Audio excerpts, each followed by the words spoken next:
All right, so are you ready for this? We are diving deep, and I mean deep, into Bram Stoker's Dracula. And you know, when you say deep dive, you really mean it. We're not skimming the surface here. Nope, we are going way beyond the basic plot points, those things you can find anywhere. This is about unearthing those hidden gems that make Dracula a classic. Yeah, like, did you know Dracula can control the weather? I mean, come on, that's not even like the tip of the iceberg. We're talking about ancient ways to repel vampires, secret symbols hidden in plain sight. Things that make you realize there's a whole other level to this story. Exactly. And we're going to unpack all of it. I love it. So, where do we start? Most people think Dracula, they think fangs, capes, maybe a creepy castle. Right. Total cliche. But Dracula is so much more than that. Underneath all that, there's this intelligence, this strategy, this cunning that's actually really chilling when you think about it. You're saying he's not just some mindless monster, he's got a brain. Oh, he's got a brain, all right. And he knows how to use it. Remember that scene early on? Jonathan's trapped in the castle, scared out of his wits. And what's Dracula doing? Let me guess. Throwing a dinner party. Nope. Dracula is in his library, brushing up on English history and geography. He's doing his homework. Exactly. He's not just some bloodthirsty beast. He's a scholar, a strategist, and he's planning his move to London very carefully. Wow, okay, so he's playing the long game. And speaking of games, it's not like Stoker just made this guy up from scratch, right? Yeah. There's that whole Transylvania connection, this historical figure. Oh, absolutely. We can't forget Vlad the Impaler, Vlad Dracula. That's where Stoker got the name. Yeah. And a lot of the inspiration for the character. So we're talking real-life ruthlessness, the kind of stuff that gives you chills. That's exactly what Stoker was going for. He took this historical figure, this guy shrouded in darkness and fear, and he wove that into his fictional vampire. So you're not just afraid of a monster. You're afraid of something rooted in reality. Okay, that is seriously creepy. But even with the history, even with the brains, we still got to talk about the powers. Shape-shifting, controlling the weather. I mean, that guy's practically a superhero. Well, more like a supervillain. But you're right, those powers, they're terrifying. And Stoker uses them so effectively. Think about that scene where Dracula crawls down the castle wall in front of Jonathan. Oh, I know, like a spider. Right. It's like, hey, Jonathan, look what I can do. Just a taste. And it's deliberate. A total power move. Exactly. And then there's the hypnotic gaze, the influence over animals. Remember the wolves? And those storms that seem to follow him everywhere. It's all designed to create this aura of power, of something completely beyond our control, like a force of nature. You're telling me. Yeah. It makes you wonder how anyone stands a chance against him. But that's where Jonathan Harker comes in, right? The guy who's basically trapped in Dracula's House of Horrors. Yeah, poor Jonathan. He gets a bad rap sometimes, seen as just a victim. But he's so much more than that. I mean, the guy's resourceful, he's observant. Oh, absolutely. He's actively trying to understand his captor, which takes guts. And remember, he's keeping that journal, writing everything down, even when he's terrified. That's huge. I know, those journal entries. The way he describes the castle, the shadows. It's like you're right there with him, feeling the creepiness. That's Stoker's brilliance. He's pulling you into the story, making you experience the horror alongside Jonathan. And speaking of experiencing the horror, can we talk about the women in this story? I mean, you've got Mina, who's practically a superhero with her intelligence and bravery. And then there's poor Lucy. Talk about a study in contrasts. Oh, absolutely.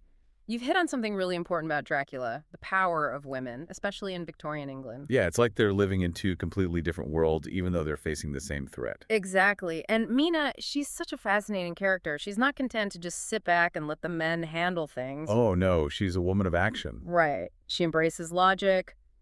She dives into research. She's the one who starts piecing together the puzzle of Dracula. While everyone else is still trying to figure out if vampires are even real. Exactly. She doesn't shy away from the truth, even when it's terrifying. And she's not afraid to take risks. Remember when she lets Van Helsing hypnotize her? After she's been, Exactly. After she's been marked by Dracula, that takes incredible strength. It's like she's willing to face her own darkness to help defeat the bigger evil. Exactly. She understands that knowledge is power, and she's not afraid to use it. Now compare that to Lucy. Poor Lucy. She's charming, she's sweet, but she represents that more passive role that women were often expected to play in that era. And it doesn't end well for her. No, it doesn't. Her choices, or lack thereof, have devastating consequences. It's a really tragic part of the story. It's like Stoker is showing us the dangers of being passive, of just accepting things the way they are. Right. And then you have Van Helsing, this larger-than-life character who comes in with his knowledge, his expertise. And his garlic. Don't forget the garlic. Oh, right, of course. Van Helsing, he's this fascinating mix of science and superstition. Like, he's got his crucifixes and holy water, but he's also all about blood transfusions. Exactly. He bridges those two worlds, the rational and the supernatural. He understands the ancient lore, the old ways of fighting vampires. But he's not afraid to embrace modern methods, too. Right. It makes you wonder, what did people back then really believe about vampires? How much of that fear was rooted in actual belief?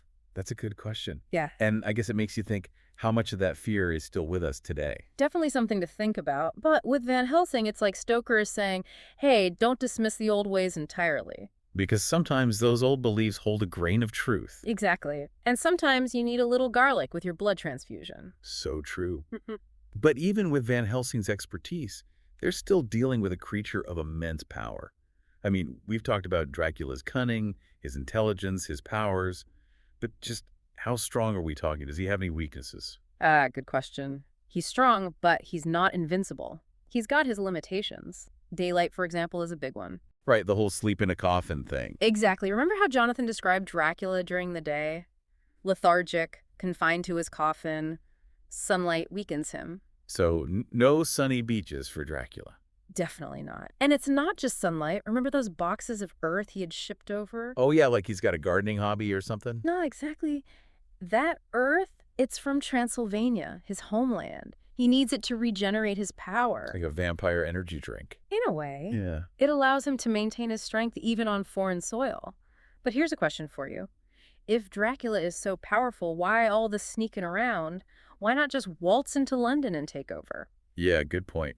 It seems like he's going through a lot of trouble when he could just bulldoze his way in. Because for all his power, he's not immune to everything. There are things that can hurt him, things that can repel him. You're talking about the whole garlic and crucifixes thing. Exactly. Yeah. Sacred objects have power over him. And of course, the traditional methods still apply. Staking, beheading. Right, the classics. So he can't be reckless. He has to be strategic, exploit weaknesses, manipulate those around him. It's a game of chess, not checkers. Precisely. And that's what makes the story so compelling. It's this constant cat-and-mouse game between Dracula and our heroes. They're trying to anticipate his moves, stay one step ahead. And they're getting some unexpected help along the way. You're talking about Renfield, the guy who eats flies. The one and only. He's more than just a random lunatic, you know? I know. He's got that whole connection to Dracula. Exactly. He's like a barometer for Dracula's presence and power. What do you mean? Well, think about it. Renfield craves life, right? Yeah. He devours flies, spiders, even birds. It's like this primal urge that reflects Dracula's own thirst. And his escape attempts, Mm-hmm. always trying to get to that abandoned house. It's like he's drawn to Dracula, like a moth to a flame. And as Dracula's influence grows, Renfield's sanity unravels. So he's both a warning sign and a source of information. Precisely. He provides these unintentional glimpses into Dracula's world, his plans, his weaknesses. Although he's not the most reliable narrator. True, but those glimpses are crucial for the heroes. They're trying to piece together this puzzle, and Renfield is like a missing piece. Exactly. And it's through those glimpses that we see Dracula's true cunning.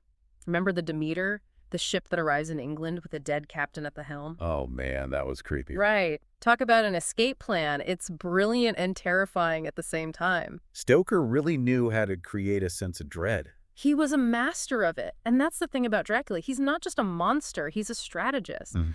He uses his powers to manipulate people, to bend the very forces of nature to his will. He controls the fog, the storms. He becomes one with the darkness. Exactly. He's this force of nature, but a dark and twisted one.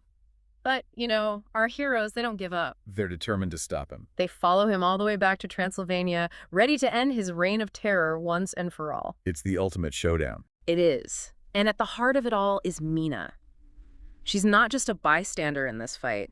She's directly connected to the source of the horror. Because of what Dracula did to her. Exactly. And this is where her true strength shines through. She's battling this darkness within her, this connection to Dracula that threatens to consume her. It's like she's fighting two battles at once. Exactly. And it's that connection, that bond, that actually helps the heroes. Wait, well, how does that help? Through hypnosis, they're able to tap into Mina's connection with Dracula, to sense his presence, to track his movements. So she's like their secret weapon. In a way, but it's a double-edged sword. Because she's putting herself at even greater risk. Yes. And that's the tragic irony of Dracula. Mina, the strongest, the most virtuous, becomes the one most entangled with evil. It's like the price of fighting a monster is becoming a little monstrous yourself. Wow, that's deep. So it makes you wonder, what does it really mean to be a monster? Is it the one with the fangs and the bloodlust? Or is it the one who's willing to do whatever it takes, even cross moral lines, to defeat evil? It really makes you think, doesn't it? That's the kind of question that sticks with you long after you finish the book. It's like Stoker's holding up a mirror to our own darkness, making us ask ourselves, how far would we go? Exactly. But in the end, good triumphs, right? Dracula is defeated. Well, sort of. I mean, yeah, he's staked, he's gone, but it's not a clean victory. That's true. Quincy Morris. Don't even get me started on Quincy Morris. He doesn't make it, does he? Sacrifices himself to take Dracula down. Which is so sad. He was such a good guy. Always willing to put himself on the line for others. It's a reminder that even in victory there can be loss.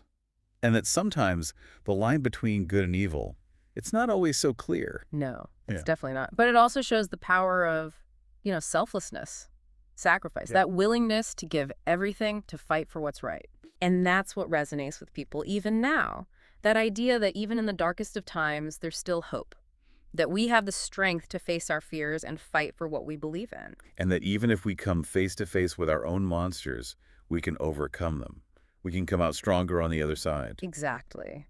Dracula, for all its horror and darkness, it's ultimately a story about the human spirit, about our capacity for both good and evil, about love and loss. It's a story that stays with you.